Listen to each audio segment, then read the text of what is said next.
Saludos cordiales, estimados profesionales del derecho. Les saludo desde la distancia el profesor Mauri Rojas, director gerente del Instituto Academia de Formación Jurídica Simón Rodríguez, ubicado en la ciudad de Maracay, estado Aragua, de la República Bolivariana de Venezuela. Adquiere sabiduría, adquiere inteligencia, no olvides mis palabras ni te apartes de ellas. Palabra en Proverbios 4:5 que nos declara y que nos insta el Padre para que seamos completamente felices en su nombre. Te lo repito, adquiere sabiduría, adquiere inteligencia, no olvides mis palabras ni te apartes de ello. Ese es el secreto del éxito, mis amados. Ese es realmente el secreto del éxito. Creer en Dios, vivir para Dios, glorificar su nombre. Amén. Sean todos ustedes bienvenidos, mis hermanos. Sean todos ustedes bienvenidos a esta casa de estudios en donde vamos a desarrollar un tema completamente interesante, el cual he denominado el derecho diplomático y consular. Un tema que está completamente vinculante, es articulado con el derecho migratorio, con el derecho internacional público, con el derecho internacional humanitario, con el derecho de los derechos humanos, puesto que tiene una alineación completamente estable y equilibrada y siempre a favor de los estados. Pretendo con este tema, por supuesto, con esta pequeña conferencia, generar un análisis de cada uno de ustedes que les permita establecer, por supuesto, las diferentes concepciones que guardan relación con las relaciones diplomáticas y consulares. Estas, por supuesto, se desarrollan a lo largo y ancho de todas las sociedades internacionales. Evidentemente, mi propósito fundamental es lograr establecer en ustedes, darles a conocer los diferentes conocimientos de orden académico y profesional que les permitan a ustedes abordar este tema con mayor claridad, con un entendimiento, con inteligencia y por supuesto con la sabiduría que requiere el hecho de tener que interpretar correctamente el derecho internacional público y en general de los distintos ordenamientos de los estados que se encuentran presentes en los diferentes acuerdos o de los estados que se encuentran desarrollando alianzas a través del derecho diplomático y el consular.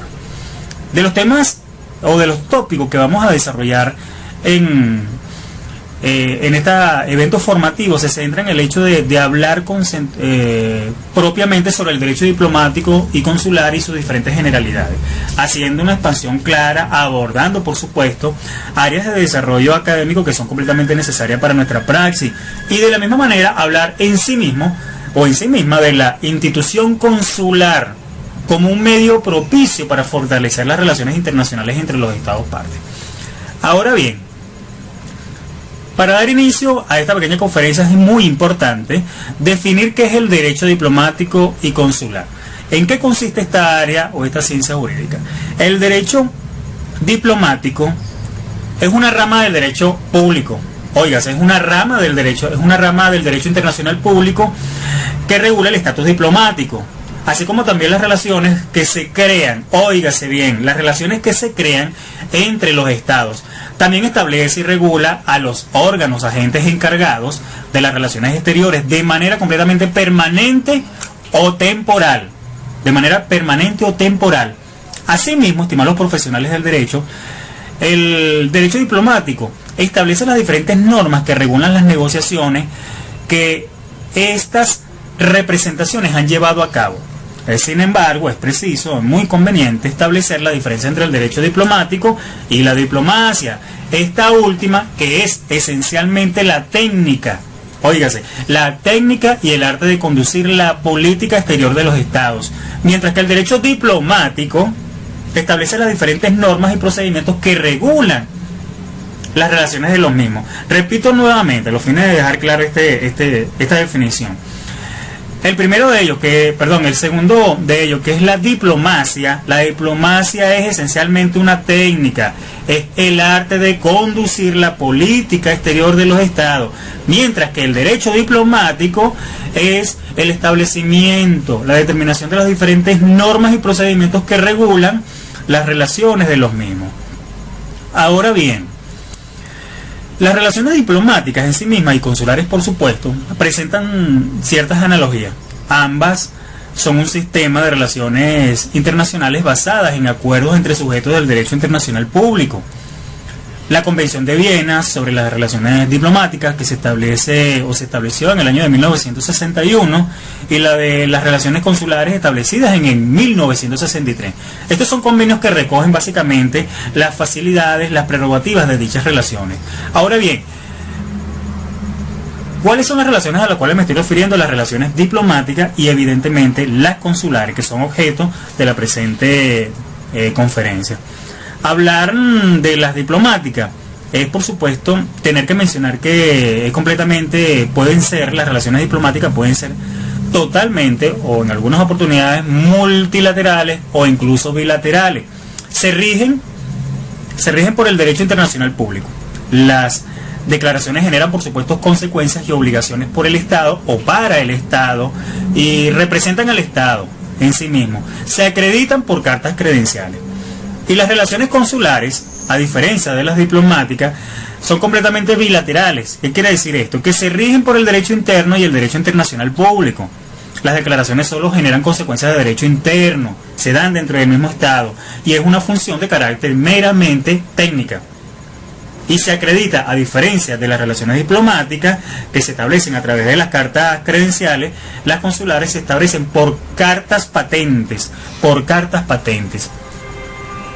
En este orden de ideas, las convenciones o las diferentes convenciones de Viena, si bien marcaron las diferencias entre las relaciones diplomáticas y las relaciones consulares, también enmarcó algunos principios doctrinarios completamente únicos para ambas ramas, como lo es el derecho de el derecho de delegación o el ius legatio.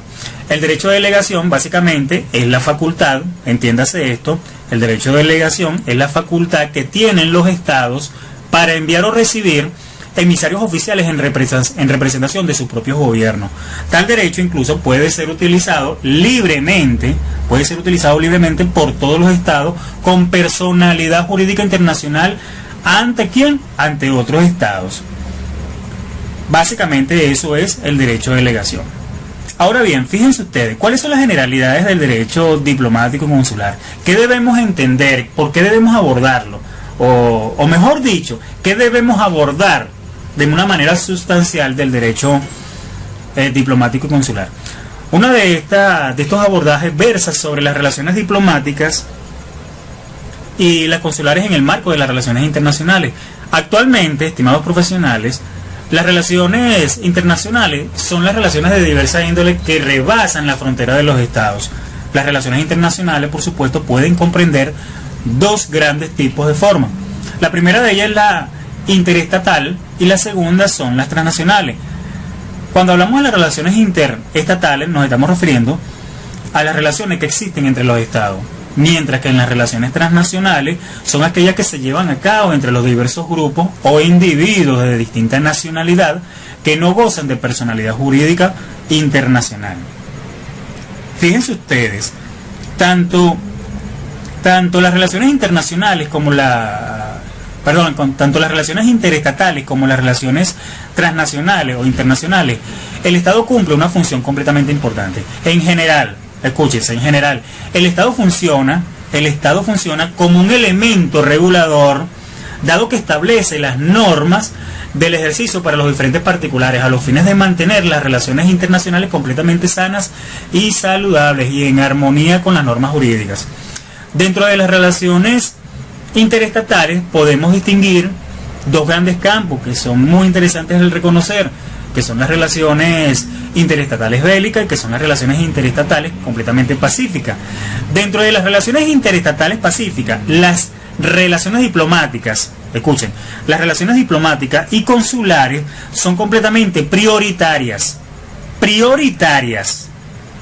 principalmente en las relaciones diplomáticas. No se debe conducir ningún tipo, o no se debe confundir ningún tipo de relación diplomática con el resto de las relaciones internacionales. Reitero nuevamente, las relaciones interestatales pacíficas son una relación diplomática y consular prioritaria para los estados. Las relaciones diplomáticas y consulares básicamente están unidas por un perfil externo que es común.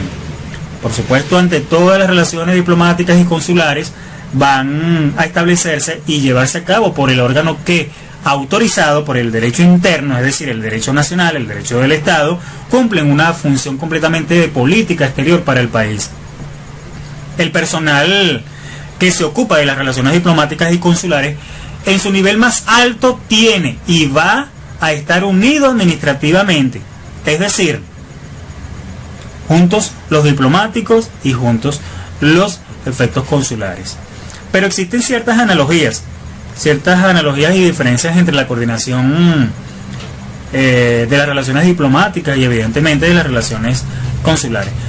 Y estas, por supuesto, tienen analogías porque ambas son un sistema de relaciones completamente internacionales, las cuales se basan en acuerdos entre sujetos de derecho internacional público y que están regidas dichos acuerdos también por el derecho internacional público. Las relaciones diplomáticas, las relaciones consulares gozan de una serie de inmunidades, de privilegios, de prerrogativas, de facilidades diversas que conceden o que se le conceden el estatus diplomático a las personas que ejercen la función. Las diferencias que existen entre las relaciones diplomáticas y las relaciones consulares son completamente puntuales y se rigen de acuerdo a su actividad. En este sentido, en función de su representación y en función de su acreditación. Fíjense ustedes que por lo menos las relaciones diplomáticas, en las relaciones diplomáticas, la representación se ejerce, la representación la representa, el representante diplomático ejerce representación en nombre del Estado, mientras que la representación consular es completamente una función de carácter técnico, como ya se lo había mencionado con anterioridad. En cuanto a la acreditación de ambas, en la representación, en las relaciones diplomáticas se establece esta a través de cartas credenciales, mientras que en las relaciones consulares la acreditación es a través de cartas patentes, Pero hay que tomar en cuenta algo, estimados profesionales, ¿no? que guardan relación, por supuesto, con los tratados, con los convenios, y este es el fruto, por supuesto, el fruto de estas diferencias. Para ellas existen dos grandes convenios internacionales que se ocupan de los ámbitos de la regulación. Me estoy refiriendo, por supuesto, a la Convención de Viena sobre las relaciones diplomáticas, suscrita en el año de 1961, y finalmente el Convenio de Viena sobre las relaciones consulares, la cual se suscribió en el año de 1963, 2 años después, y fue complementaria a la primera de las nombradas. Estos convenios se recogen las prerrogativas, se recogen las facilidades y otro tipo de beneficios de los diplomáticos y por supuesto los consulares. Las relaciones diplomáticas se rigen básicamente por el derecho internacional público, tanto en su forma como en su fondo. Las relaciones consulares, óigase esto que es muy interesante, las relaciones consulares también provienen del presupuesto del derecho internacional público, pero los efectos de estas relaciones serán regulados siempre por el derecho interno, el derecho del Estado, el derecho nacional. Por otra parte, mientras los órganos diplomáticos realizan diferentes declaraciones de voluntad que pasan a ser obligaciones, las diferentes actividades consulares sufren efectos de derecho interno. Óigase esto también, las relaciones diplomáticas pueden ser multilaterales, pero las consulares solamente pueden ser bilaterales. Esas son algunas de estas diferencias. Fíjense también, cuando existe una relación diplomática entre dos estados con misión permanente, este siempre será el mejor vínculo para canalizar el establecimiento de las relaciones consulares, siempre. Ya más adelante, por supuesto, vamos a hablar un poco y en mayor profundidad sobre lo que es la diplomacia y lo que es ser diplomático, ¿no? Cuando existen simultáneamente representaciones diplomáticas y consulares, es la oficina diplomática la que va a encargarse de coordinar a las oficinas consulares. Nótese con muchísima claridad que desde hace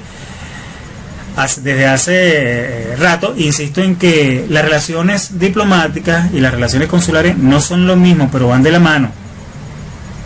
Tienen funciones completamente distintas, pero tienen que articularse, tienen que vincularse íntegramente. Como les decía, cuando existen simultáneamente representaciones diplomáticas y consulares, es la oficina Es la oficina diplomática la que va a encargarse de coordinar a las oficinas consulares. Esta coordinación puede conducir incluso a una permeabilidad funcional o intercambio de funciones.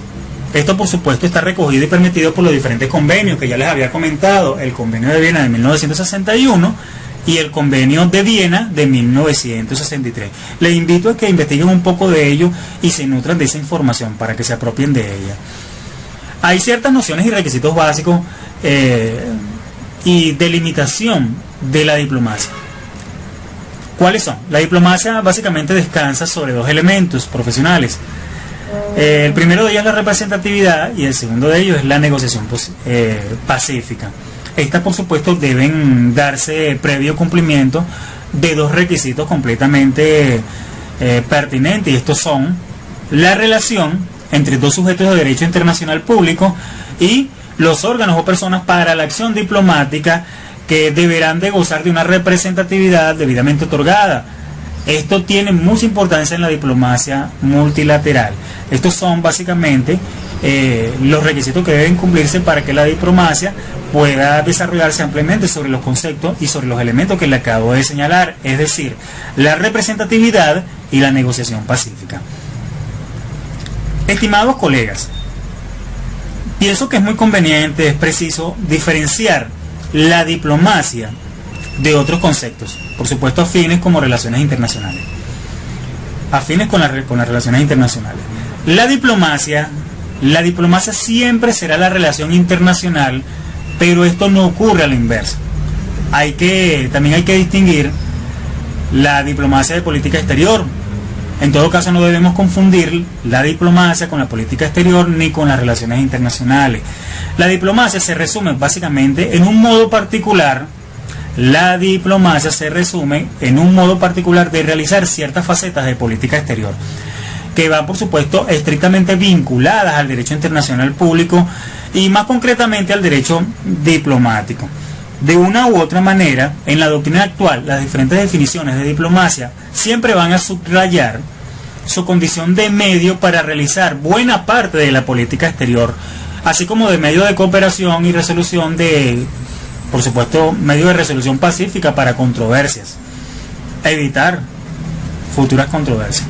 La diplomacia es un elemento esencial para la cooperación internacional entre los estados y la solución, por supuesto por medios pacíficos, de diferencia y divergencias y condiciones y situaciones completamente divergentes que existan o pudieran existir entre ellos. Pudiéramos definir entonces la diplomacia como una actividad ejecutoria de un sujeto de derecho internacional, llevada a cabo por los diferentes órganos y personal debidamente representativo del mismo, ante otros, por supuesto, ante otros sujetos del derecho internacional. ¿Para qué?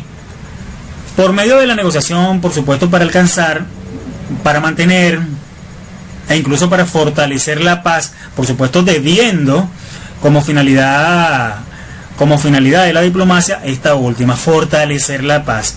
Y por supuesto, de ser posible la existencia de una comunidad internacional justa que permita el pleno desarrollo de los pueblos.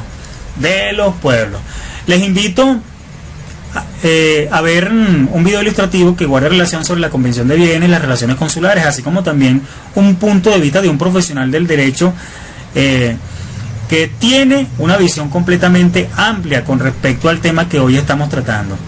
Y por supuesto, para que nosotros podamos compartir y analizar y de la misma manera generar un estado completamente analítico sobre el abordaje de este tan interesante tópico. Entonces, veamos el video.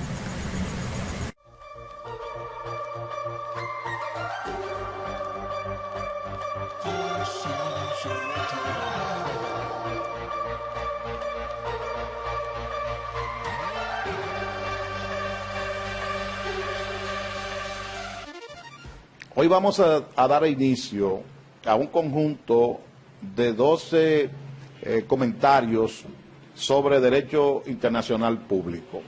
El primero, que es el de hoy, versará sobre las relaciones diplomáticas y consulares. Vamos a comenzar diciendo que las relaciones diplomáticas y consulares se dan dentro del marco de lo que se conoce como las relaciones internacionales. Estas relaciones internacionales, que no es más que el intercambio de los pueblos, se dividen en dos grandes ramas: las relaciones diplomáticas y consulares internacionales y las relaciones transnacionales internacionales. Por lo tanto, las relaciones transnacionales o las relaciones internacionales transnacionales tienen que ver con aquellas relaciones que se dan entre los estados y entes privados, o la relación entre entes privados entre sí, que da como resultado el derecho internacional privado. Y las relaciones diplomáticas y consulares se dan estrictamente entre los estados y están dentro del marco del derecho internacional público. Ahora bien, estas relaciones diplomáticas y consulares, que son las que nos interesan, ¿cómo se dan? ¿Cómo se producen? Porque no son relaciones que se dan de manera espontánea. Estas relaciones, para producirse, tienen que darse una serie de factores que podemos llamar presupuestos. Es decir, está el presupuesto fáctico, que está relacionado con el interés que hay entre estos estados de tener relaciones diplomáticas y consulares, la buena voluntad que puede prevalecer entre ellos. Está el presupuesto económico, que toma en cuenta el intercambio comercial que hay entre estos estados, el volumen del comercio, su importancia.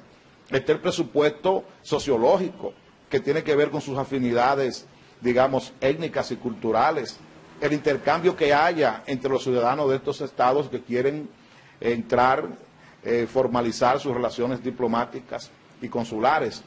Está el presupuesto político, que toma en consideración las afinidades que hay, digamos, ideológicas, las formas de gobierno, o que pertenezcan a la misma región, o que pertenezcan a las mismas organizaciones internacionales.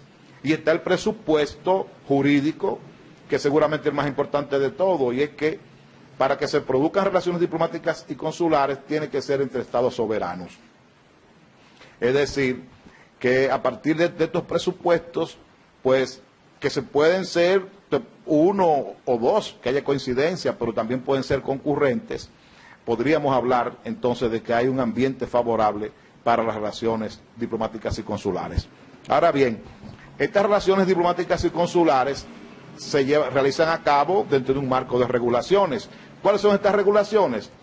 El derecho diplomático y consular. El derecho diplomático y consular rige las actividades de los diplomáticos y de los cónsules. De ahí pues que este derecho consular y diplomático nació en Viena, la ciudad de Viena, capital de Austria, en el año 1961. Y el derecho consular nace en Viena también en 1963. Entonces, tanto los diplomáticos como los cónsules se rigen por cualquiera de estos derechos al que le corresponda. Bien, y estas relaciones diplomáticas y consulares pueden romperse cuando cualquiera de los estados involucrados así lo desee, simple y llanamente. Y de esta forma, ¿verdad?, de una manera sencilla, hemos explicado las relaciones diplomáticas y consulares dentro del marco de las relaciones internacionales.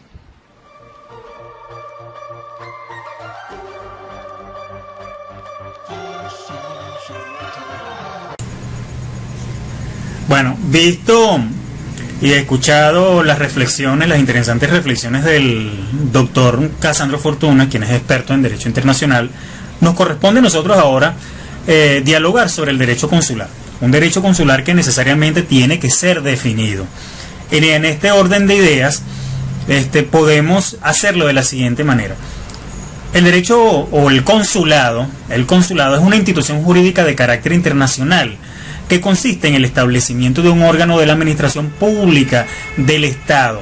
En este sentido, se acoge como oficina consular, específico para su actividad en el exterior, en el territorio de otro y por acuerdo de ambos, con el único objeto principal de asistir con el único objeto de proteger a sus nacionales y, por supuesto, posibilitarles, en la medida de lo permitido por el derecho internacional y el estado de residencia, el ejercicio pleno de sus derechos y el regirse, por supuesto, por su ordenamiento jurídico, de la misma manera ocupándose igualmente de la protección de sus propios intereses.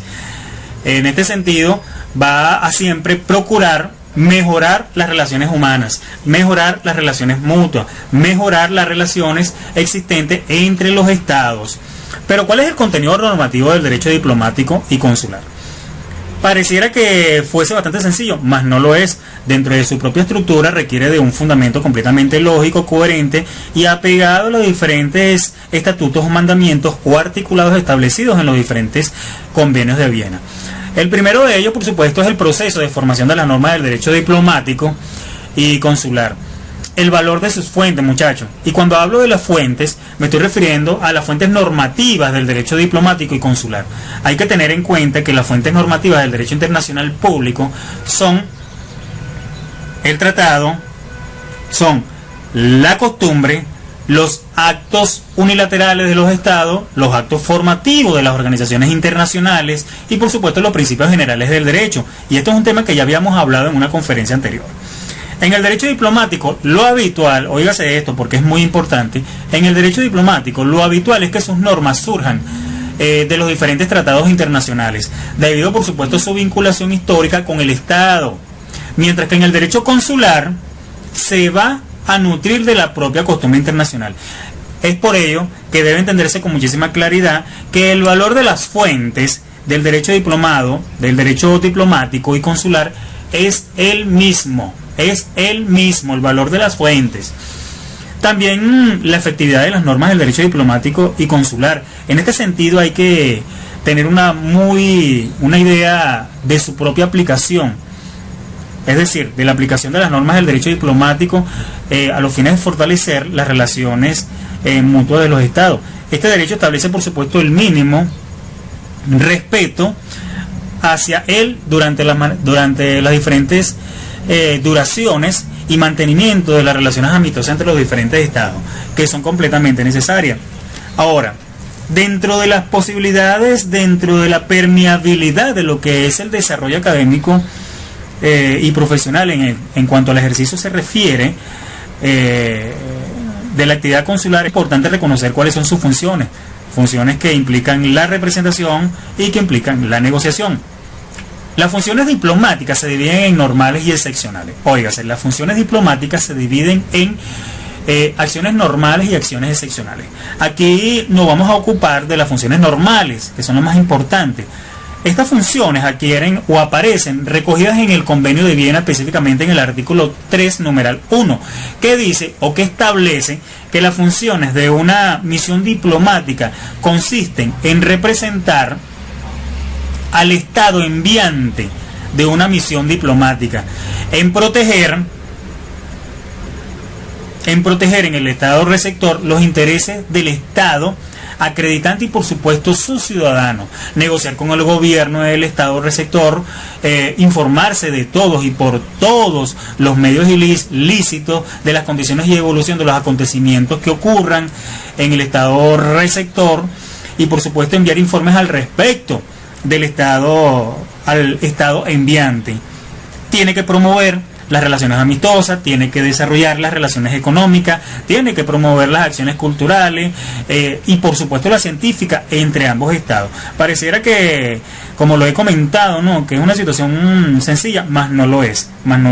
Hay diferentes posibilidades, hay diferentes desarrollos, hay un abanico entero de culturas completamente diferentes, de acciones, de posiciones económicas que, si bien es cierto, pueden perjudicar a ambos, también puede beneficiarla, y lo correcto sería en este sentido el beneficio de ambos por igual, el beneficio mutuo, y para eso es la representación, para eso es la negociación. Sin embargo, vamos a estar hablando un poquito más de ello, especificando de una manera mucho más directa cada una de estas figuras.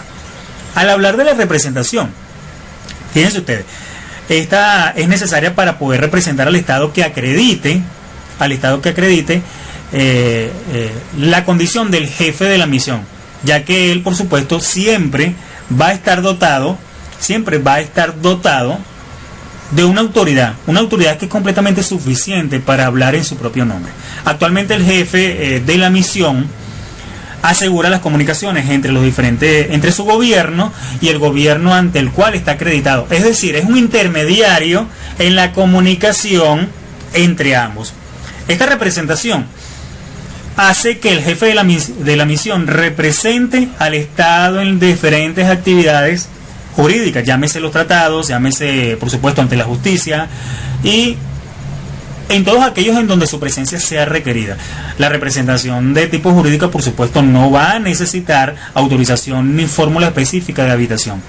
Ahora, ¿por qué es necesario la representación ante la justicia? Bueno, recuerden ustedes que el jefe de la misión puede actuar a dos niveles, es decir, como demandante y como defensor. Como demandante lo puede hacer cuando el Estado huésped vulnere un derecho del Estado enviante. Para esto, por supuesto, se presume que sus poderes van a ser completamente plenos. Y como defensor, se plantea el problema de saber si los poderes de que se le dotan son completamente suficientes. En líneas generales, estimados profesionales, el jefe de la misión debe actuar siguiendo las instrucciones de su propio gobierno. En este sentido, el Ministerio de Relaciones Exteriores o el Ministerio, llámese también de Asuntos Exteriores, puede por supuesto ocurrir que en algún momento el diplomático comprometa a su Estado. Eso puede pasar, que lo comprometa directamente, más en términos políticos, en términos económicos, excediéndose incluso de las instrucciones que recibió. Y en este caso, el Estado enviante tiende a tener o a utilizar o a transitar por dos caminos: desautorizar al enviado o a convalidar, desautorizar al enviado o convalidar tácitamente la actuación del mismo. Otro problema que surge dentro de esta figura es que surge el otro problema, por supuesto, surge de la recepción de instrucciones contrarias a derecho, ¿no? Que son instrucciones que no guardan relación y que no se pegan al derecho internacional público. Según un tribunal austriaco, estuve leyendo esto, y en base al tribunal de Nuremberg, las instrucciones contrarias al derecho internacional público no deben ser cumplidas por los funcionarios diplomáticos. Esto debe ser siempre tomado en cuenta por los funcionarios consulares, por los diferentes funcionarios que en función de sus actividades diplomáticas y consulares deben ser respetadas. Cuando hablamos de la negociación, nos referimos al hecho de que se trata de conciliar, de buscar transacciones, de preparar tratados, por supuesto de concluir arreglos políticos, de concluir o definir sistemas de orden económico que favorezcan a los estados involucrados en estas áreas. Y por supuesto estas actividades van a ser siempre llevadas a cabo por los embajadores, y estos tienen una ventaja de que pueden ser conducidas directamente al abrigo de cualquier publicidad. Otro de los aspectos interesantes, otras de las funciones que ejerce el consulado, estimados colegas, es el hecho, es aquel relacionado a la información. ¿Cómo se maneja la información? ¿Cómo manejan ellos la información? La protección diplomática. La misión debe, por supuesto, en este sentido, la misión diplomática debe informarse de todos los acontecimientos que puedan afectar al Estado enviante y asimismo el deber de informar sobre los acontecimientos al Estado acreditante. Los acontecimientos que pueden afectar son aquellos evidentemente que sean completamente negativos para las relaciones entre los Estados, bien para los nacionales del Estado enviante que residen en el Estado receptor. De acuerdo a lo que establece el artículo número 3 de la Convención de Viena de 1961, esta señala que la información recogida en el Estado receptor debe obtenerse solamente por medios ilícitos, es decir, de la noción de los medios ilícitos, y esto siempre vendrá dada, por supuesto, por el Estado receptor, lo que excluye en este sentido, y debe entenderse esto con claridad, el espionaje o el uso de la fuerza.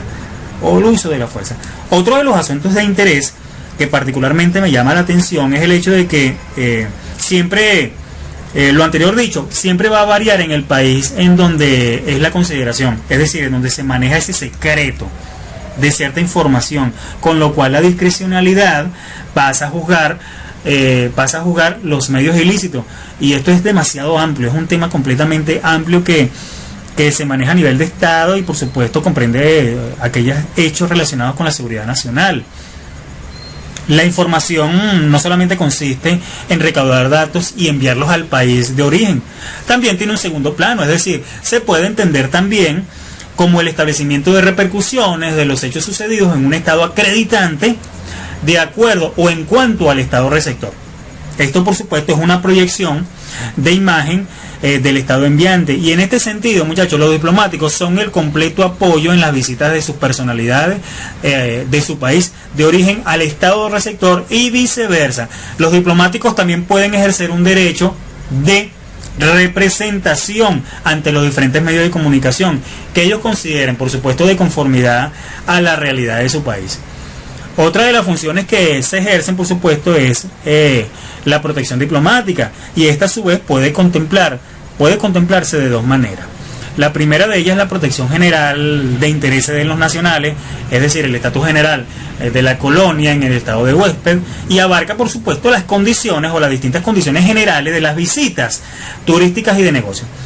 En relación con los nacionales que tienen, por supuesto, un problema individual, particularizando frente al país en el que están obligados. Esta protección diplomática, es decir, la protección general, puede ser entendida en un sentido amplio, es decir, protección ante un problema en un país, o en un sentido completamente estricto. Esta última se puede llevar a cabo directamente desde el Ministerio de Asuntos Exteriores o el Ministerio de Relaciones Exteriores al Ministro de Asuntos Exteriores del otro país, es decir, del enviante. En el nivel más amplio, por supuesto, la protección diplomática está totalmente recogida en el artículo número 3, numeral 1 del Convenio de Viena de 1961, en el que se recoge la prohibición del uso de la fuerza. En la protección diplomática, este es un acto completamente discrecional, del Estado enviante. Y hay algunos estados que hacen distinciones entre la protección diplomática y la protección consular. Por supuesto, tiene esto muchísimo que ver con la intervención de las autoridades a nivel de las administraciones locales. Estimados profesionales del derecho, con todo esto, esta información en donde nos hemos nutrido de, por supuesto, un conocimiento pleno, un conocimiento que abarca las relaciones diplomáticas y, por supuesto, los diferentes hechos que de orden consular se encuentran presentes, a título personal y, por supuesto, para con ustedes que me escuchan, considero satisfechas algunas necesidades. Sin embargo, el derecho consular abarca otras áreas en donde se establecen las diferentes maneras o la forma en cómo debe organizarse una misión consular, el desarrollo y el ejecútese de las diferentes funciones de los integrantes que integran, que valga la expresión, la misión diplomática, cómo se termina una misión diplomática, entre otros, y evidentemente desarrollar las diferentes acciones que de orden consular tengan a bien a fortalecer las relaciones de los países. Espero que esta información sea o haya sido de su más completo agrado, que puedan nutrirse de ella y, por supuesto, estoy a sus más completas órdenes. Quiero invitarles, antes de finalizar, a ver un video sobre una problemática presentada en dos países. El primero de ellos es el boliviano y el país de Bolivia, y el segundo es peruano, en donde se le realiza una entrevista al doctor Libardo Buitriago, quien es experto en Derecho Internacional, sobre la situación conflictiva entre estos países en torno a la posibilidad de Bolivia de acceder al Océano Pacífico. Estimados profesionales del derecho, como se los había comentado con anterioridad, nútranse académicamente para que profesionalmente sean lo mejor en el ejercicio de la praxis jurídica. Se les quiere muchísimo y desde la distancia, desde Venezuela, se les bendice en el nombre de Cristo. Les invito a visualizar este video, a que lo analicen y lo compartan con otros profesionales del derecho que requieren de un conocimiento claro sobre este tema que ya hemos abordado. Bendiciones para todos ustedes. Saludos. Por ejemplo, Perú en su momento nos demandó diciendo que no teníamos fronteras en el sur de Perú y en el norte de Chile, que no habían frontera allí. Bueno, pero eso no significó rompimiento de relaciones a nivel de embajador. A mí me resulta extraño. Yo creo que hay una mirada que no permite subir al mejor nivel, una mirada política ideologizada, que no permite, nacionalista más que de ideología, que no permite subir el umbral a una relación diplomática. Los bolivianos y los chilenos en este tiempo les es extraño al mundo. Les preguntan, oye, ¿por qué ustedes no tienen relaciones? ¿Qué es lo que hace que no tengan relaciones? ¿Por qué hubo un rompimiento de relaciones en la década de los 70? ¿Y por qué ahora no para llegar y subir la relación? ¿Qué es lo que los hace tan distantes? ¿Es solamente el reclamo de la salida constante hacia el Océano Pacífico? ¿Es eso? Y no se puede que aun manteniendo eso para el parte de Bolivia, se puedan mantener embajadores en las dos naciones. ¿Por qué no? Porque eso facilitaría mucho un diálogo. Es decir, después de la derrota de La Haya, para el presidente Evo Morales le sería más práctico tener un embajador que pudiera ir a hablar con el presidente, que pudiera ir a hablar con el canciller y construir un espacio totalmente distinto. Esta lejanía, ¿a quién le conviene? ¿A quién le conviene esta lejanía? Simplemente le conviene a los sectores más radicalizados, los nacionalistas, que suponen que es mejor tener una relación diplomática de ese nivel, lo más bajo posible. Yo creo que no.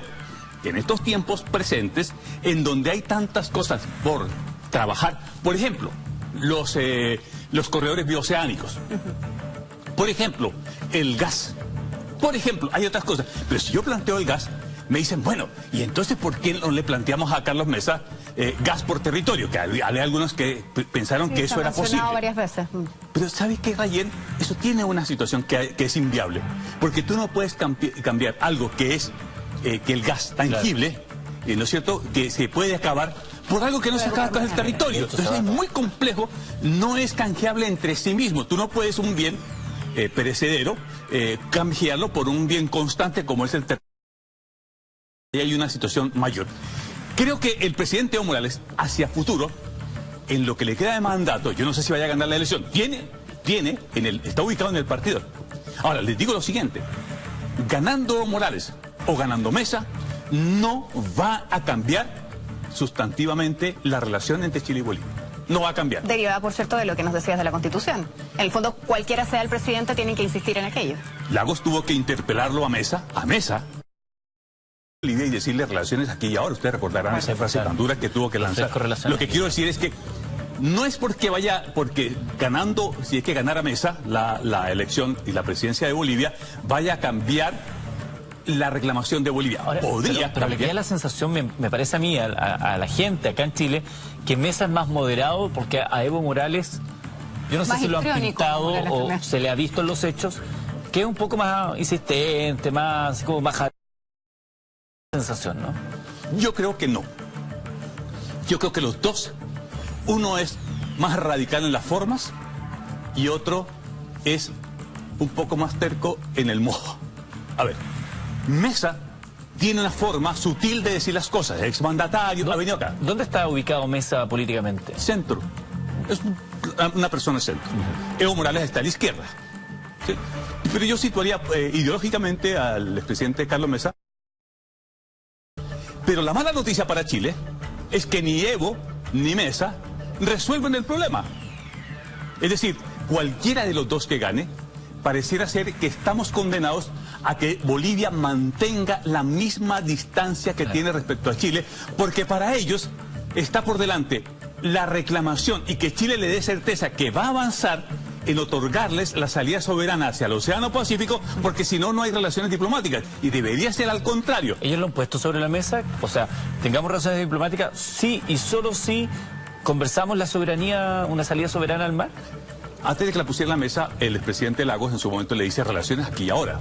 O sea, lo que le dijo en ese momento es, tengamos un diálogo político, porque es que nos estamos entendiendo en los estrados judiciales. Y eso no puede ser. ¿Cuál es el tipo de diálogo que tiene político real que tiene Chile y Bolivia? Ninguno. Aquí habrá venido tiempo atrás, vino para algunas posesiones, vino el presidente Evo Morales, pero no se ve un diálogo político fluido, que eso es lo que... ¿Y cómo se ve, a propósito de eso, y fuera nuevamente de la relación solo con Chile, cómo se ve Bolivia en el escenario latinoamericano? Porque, bueno, hubo cambio de gobierno el año pasado en México, hay novedades también en Brasil. ¿Cómo se sitúa Bolivia en eso? El cambio del contexto político en América Latina le ha traído una mala noticia al presidente Evo Morales, y es que le han quedado pocos partners. Le queda Maduro, con el cual él tiene una relación estrecha, le queda Daniel Ortega, con el cual tiene una relación bastante cercana, y trata de acercarse con Andrés Manuel López Obrador, pero Andrés Manuel López Obrador no es que vibre teniendo a Evo Morales una cercanía con Bolsonaro. Fíjense que han avanzado en las relaciones políticas con Bolsonaro sin que haya mucha bulla en los temas de interés para Brasil y Bolivia. Atlántico. Claro, es porque el diálogo político es relevante independientemente de quién gobierne y de la ideología, pero uno cuando antepone ideología, reclamo y nacionalismo es un pésimo cóctel para una relación diplomática. Pensando lo mismo desde la perspectiva de Chile, acá algunos sectores más cercanos a la izquierda han dicho en alguna oportunidad que estaban llanos salida al mar soberano Bolivia. Ha sido parte de algunas, digamos, campañas incluso. Para que eso llegase a ocurrir en Chile, ¿debería haber un plebiscito, me imagino, o es solo la decisión del presidente? Es un plebiscito, es decir, un presidente no tendría una legitimidad como para resolver algo tan estructural como es el mover los límites. Claro. Y en cuanto a las personas o los líderes políticos que han antepuesto, era un discurso bastante facilista decir, sí, sabe que Bolivia, démosle una salida soberana y cortemos por acá, y se paraban frente a un mapa de Chile y tasajeaban y marcaban, pero no habían leído ni el tratado que tenemos con Perú, realidades políticas. El tratado de 1929 y el acta complementaria obliga que cualquier solución que se le dé a Bolivia o a cualquier otra nación, así lo contempla el tratado, hay que preguntarle a los peruanos.